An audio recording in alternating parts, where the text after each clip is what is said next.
What's going on YouTube? So here's my newest purchase. This is a 2014 Mustang GT 5.0 Trap Pack car. I sold the CTSV and got back to my roots.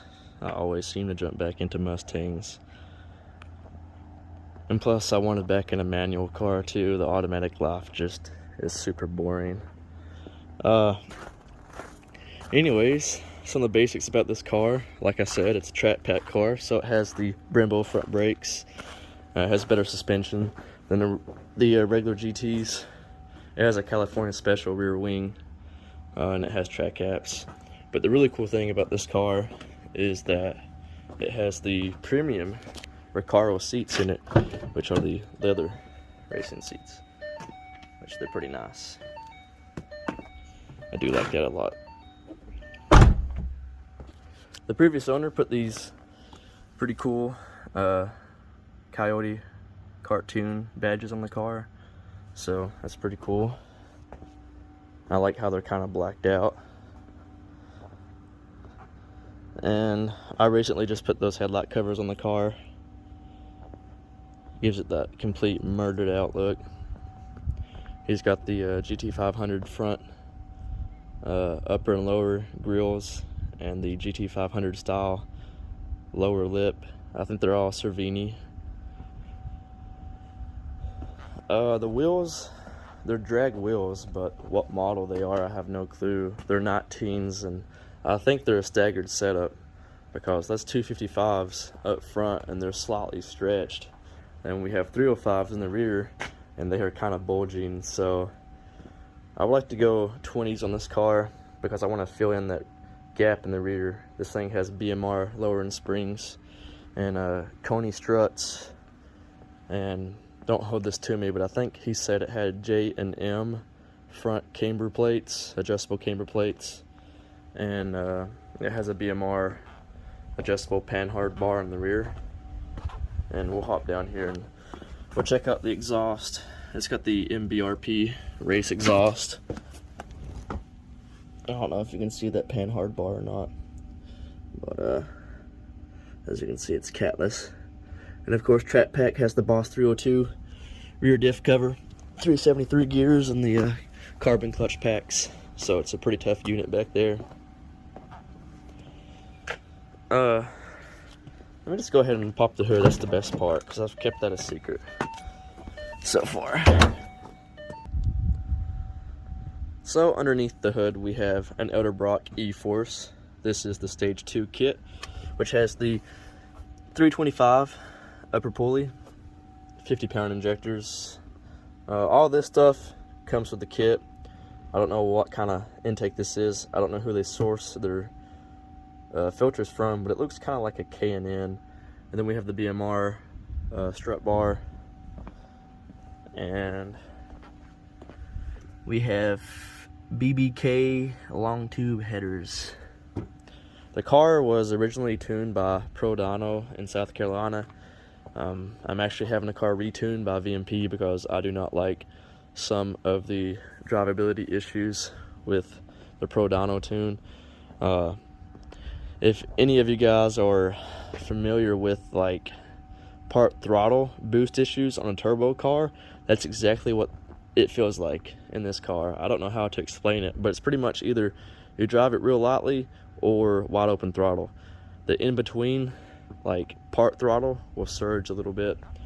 I've had really good luck with VMP in the past with my GT500, so they're really easy to work with and their customer support's really good.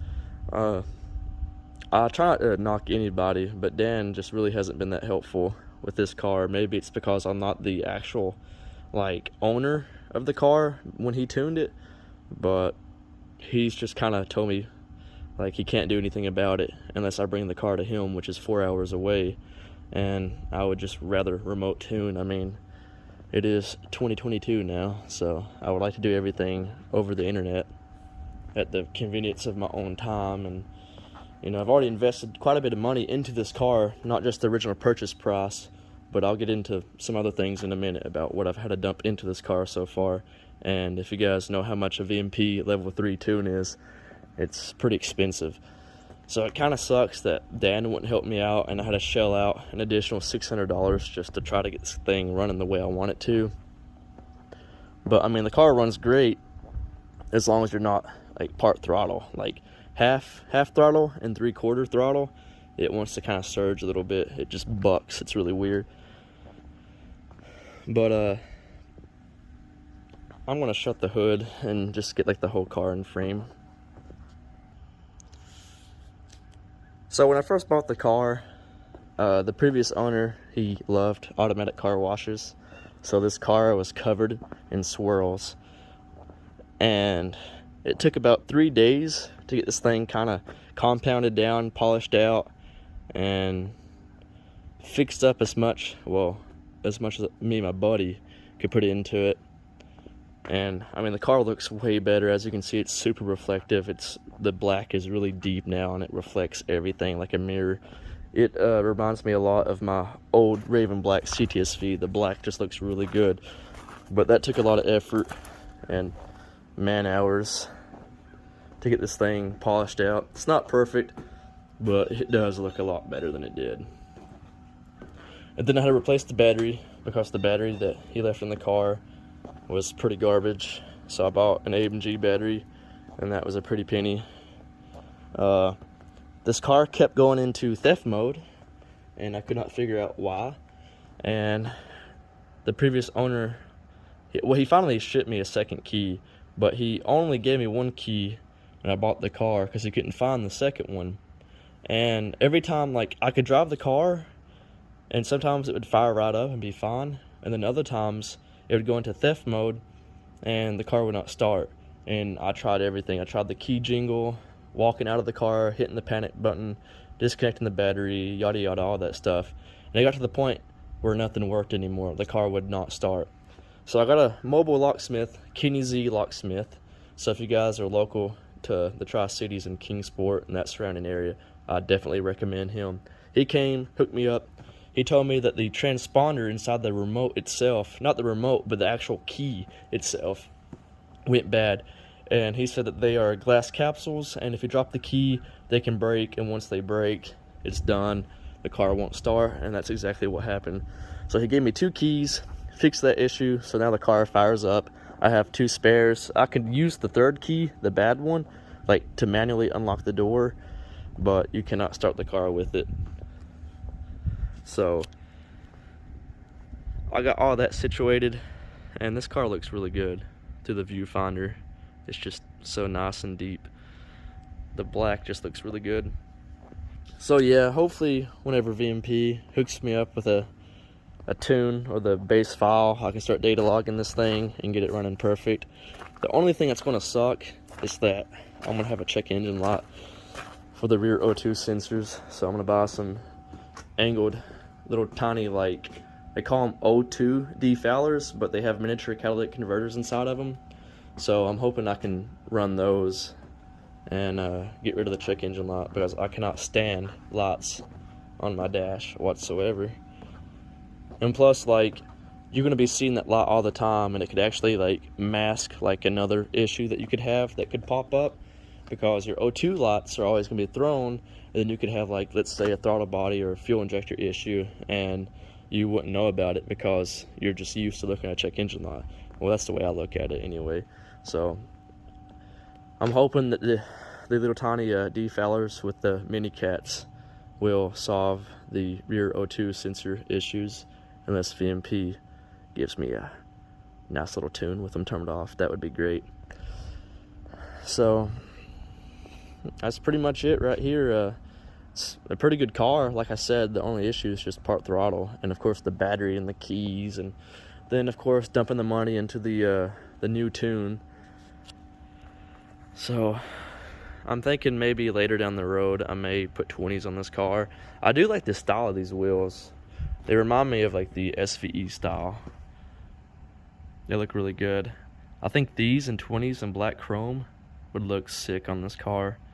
And I found some on American Muscle, but they're out of stock, of course. But they call it black stainless or stainless chrome or dark stainless, I believe. and it's pretty much just their way of saying black chrome, but it looks just like these wheels, but they're 20s, and you can get the entire tire and wheel package for like $1,500, which is absolutely like ridiculously cheap, I think. So once they're back in stock, and it says they may ship at the end of February and early March, so it's going to be a good minute, but I think that would look so good on this car. And of course, it's got the CDC side splitters like my last Mustangs had on them. Honestly, the only thing this car needs, eventually I might take off the grills and repaint them gloss black, or maybe just refinish them because they're looking kind of rough.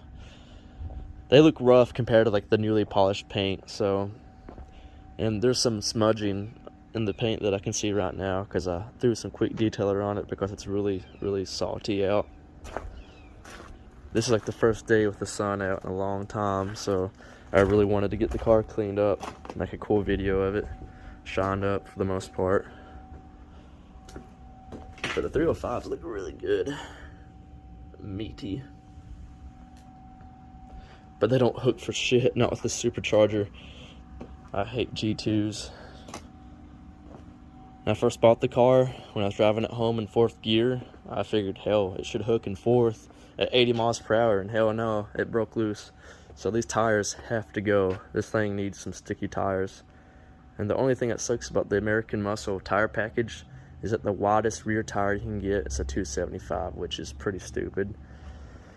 So I'm going to have to buy some 305s, some really sticky ones. I'm not sure what to go with. So if anyone has any suggestions, please throw them my way. I know the Continental Extreme Pro contacts, or Contact Sports, on my CTSV, they hooked really good, so I may consider those. But if anyone else has like a cheaper and more effective option, that would be great too, because yeah, I've already dumped about about $2,000 on top of the original purchase price on this car, just right out of the gate, trying to fix everything that's wrong with it. So at first I thought I was getting a really good deal. I could probably flip this car real fast, make some money, but at this point I'd be happy to break even. So if you see this car pop up for sale, I'm going to be extremely firm on price, because what I'm going to be asking is going to be pretty much what I have in the car, and that's no lie, because usually I like to try to make $1 or $2. Who doesn't, you know? But this is it. So I might keep this one for a little bit, get my money's worth out of it so far, and enjoy it, especially when it starts warming up. This will be a nice car. I'm going to link some exhaust videos. Actually, I might just go ahead and just paste them into this video when I edit this, so you guys can listen to it. The long tubes and the catless X pop sound really good. This car doesn't really sound like most Coyotes. It sounds like a Voodoo. It has like a flat plain crank kind of sound to it, or maybe I'm just imagining things and I'm really trying to force myself into thinking it sounds like a GT350, because that's one of my favorite sounding cars ever. But I swear this one has a hint of a flat plain crank sound. I swear it does. But I'll let you guys be the judge, because I'll go ahead and have that playing right now.